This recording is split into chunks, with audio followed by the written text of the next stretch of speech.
नमस्कार, कामतगिरी अभय न्यूज में आप सभी दर्शकों का स्वागत है और मैं हूं पूजा। अब डालते ही एक नजर आज के मुख्य समाचारों पर।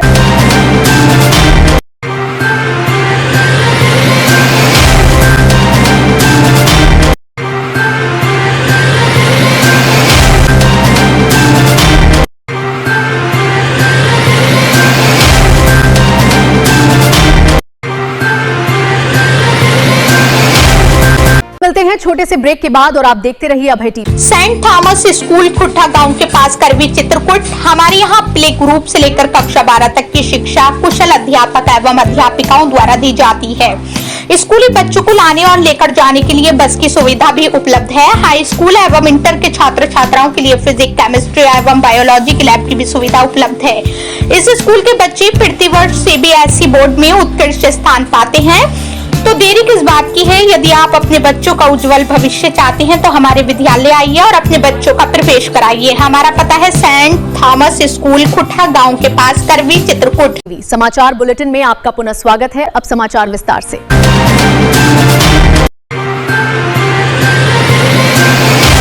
उत्तर प्रदेश का चित्रकूट वो इलाका जो धर्म और मर्यादा के लिए जाना जाता है, लेकिन उसी चित्रकूट के सरधुआ थाना क्षेत्र के नैनी गांव से आज जो कहानी निकलकर सामने आई है वो रूह कंपा देने वाली भी है और प्रशासन की साख पर बड़ा सवाल भी। एक 15 साल का मासूम बच्चा नाम दुलीचंद आज वो इस दुनिया में नहीं है। क्यों? क्योंकि उसकी गरीबी और कुछ दबंगों की सनक ने उसे मौत के मुंह में धकेल दिया। खेल समझिए, खेल है यमुना नदी के सीने को चीर कर निकाले जाने वाले अवैध बालू का। नैनी गांव में प्रशासन की नाक के नीचे, जी हां, ठीक नाक के नीचे दबंगों का राज चलता है।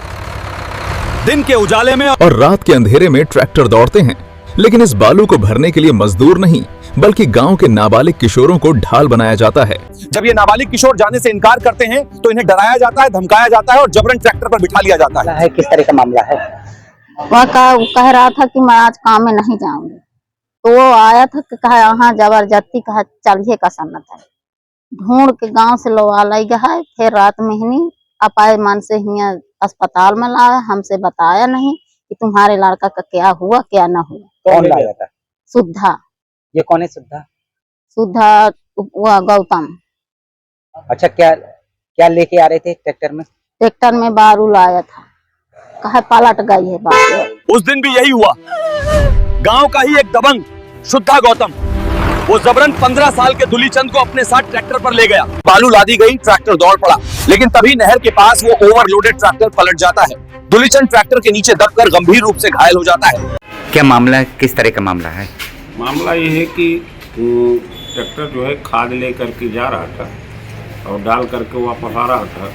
उधर से जो बालू का ट्रक आया तो उसी में धक्का लग गया तो ट्रैक्टर नीचे चला गया, तो बालक की जो है वो ट्रैक्टर में दब के मृत्यु हो गई। अब विडंबना देखिए, ट्रैक्टर संचालक उसे राजापुर सामुदायिक स्वास्थ्य केंद्र तो ले जाते हैं, जहां डॉक्टर उसे मृत घोषित कर देते हैं। लेकिन इस खौफनाक हादसे की खबर उस माँ बाप को नहीं दी जाती जो घर पर अपने बच्चे का इंतजार कर रहे थे। मौत हो जाने के बाद जब सब खत्म हो गया तब परिजनों को बताया जाता है।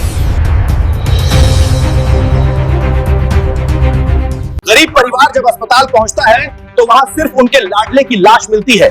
फिर हुआ से है नहीं, हमको जानकारी न दिया कि तेरा लड़का चोटा गया का हो गया। हम हुआ से आनान को हमको बताया तब हम राजापुर आए। हुआ देखें तो हमारा लड़का मारा हुआ मिला। पुलिस में रिपोर्ट दर्ज कराने तक का मौका नहीं दिया जाता। इस संबंध में आपने रिपोर्ट लिखवाई? मुझे मालूम नहीं। पुलिस में रिपोर्ट लिखवाई कि नहीं? नहीं। क्यों? क्योंकि नैनी गांव में इन दबंगों की तूती बोलती है। गरीब ग्रामीण खौफ में हैं और अब खेल शुरू हुआ है सेटिंग का। पोस्टमार्टम हाउस से लेकर थाने के चक्करों तक ये दबंग इस फिराक में हैं कि पैसे के दम पर, रसूख के दम पर और प्रशासन से मिलकर इस पूरे मामले को रफा दफा कर दिया जाए। कौन लेकर गया था? कब लेकर गया? कितने बजे लेकर गया था? सुधा लेके गया। कितने बजे? 8-9 बजे रहे कल। कहाँ का रहने वाला है ये सुधा? नहीं। पूरा नाम क्या है? उसका पिता का नाम क्या है? पिता का नाम लाला कहत रहे हैं। क्या करता है? क्या करता था? तना बालू वालू चराता है। पीड़ित परिवार पर लगातार दबाव बनाया जा रहा है कि वो मुंह बंद रखें। ये सुबह 8-9 बजे का मामला। बताइए क्या लेके गए हैं, वो नहीं जाता, हम चल कर कहा है चला गया वहां से आवा है फिर रात में न पता कितनी तो तबीयत हुआ भी वहां से लेके आया अस्पताल में छाने। लेकिन सवाल यह है कि कानून कहां है? क्या एक गरीब का बच्चा होना गुनाह है? कितने वहाँ पर ट्रक खदान कार्यरत है वहाँ चलते आपके क्षेत्र में? ट्रक बहुत चलते नहीं खदान जो शीतल त्रिपाठी का चला है चांदी से, वही धुमाई का वो है और रास्ता उनकी बनी हुई चांदी से जी। वही से लोड होड़ करके नहर से आ रहा था, इधर से वो ट्रैक्टर जा रहा था, गुरगौला साइड से ट्रैक्टर जा रहा था, उधर से जो है चांदी की तरफ से ट्रक आ रहा था और उसी में जो है उसका धक्का लग गया तो ट्रैक्टर जो है नीचे चला गया, बालक की मृत्यु हो गई। अब देखना यह होगा चित्रकूट का यह प्रशासन इन रसूखदार दबंगों और उस ट्रैक्टर मालिक पर क्या कार्रवाई करता है जो एक मासूम को जबरन मौत के सफर पर ले गया। और ट्रक किसका था बालू से भरा हुआ? वो तो ट्रक नंबर मालूम नहीं है, सुबह सुबह की कहानी थी। ट्रक पता चला किसका? अभी तो नहीं पता चला है, लेकिन चल जाएगा वहाँ से घाट से जो बालू लेके आया है तो जानकारी हो जाएगी। क्या दुलीचंद के परिवार को इंसाफ मिलेगा या ये फाइल भी बालू की तरह बह जाएगी, ये तो आने वाला वक्त ही बताएगा। क्या हुआ था उसके साथ? मतलब ले किस लिए गया था वो? ले गया काम करने के लिए, कहा चल बालू भर है। हाँ, किसमें? कहाँ? सुधाले वाला मतलब किसमें बालू भर के लेके लाद के? ट्रैक्टर में। कहाँ से लाते हैं लोग बालू लाद के? जमुना से। कहा माना जाई हम आज तुम वहाँ पर ढूंढ ले, कहा यहाँ चलिए तय जबरदस्ती ले वाला। देखते रहिए अभय टीवी। नमस्कार।